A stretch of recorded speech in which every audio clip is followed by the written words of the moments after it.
In this video, I am going to show you how to use KuCoin crypto lending.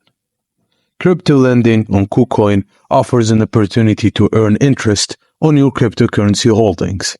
Follow these steps to utilize the KuCoin crypto lending. Log into your KuCoin account and navigate to the Earn section and select KuCoin crypto lending. Here, you can view all available lending offers or search for a specific currency. Choose the currency you want to lend and click on Subscribe.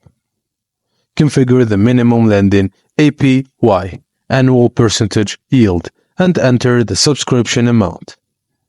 Review and agree to the lending agreement, then confirm your subscription. Just ensure that the funds are transferred to the main account before making subscriptions.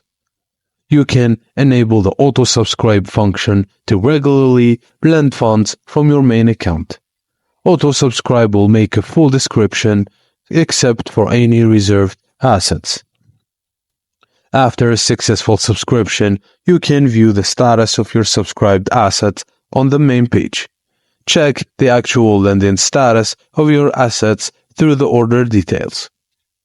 The interest earned on the lent funds will be distributed to lenders hourly. Refer to the earnings rule for detailed information on interest distribution. And that's it, guys. Thank you for watching, and please don't forget to like and subscribe for more.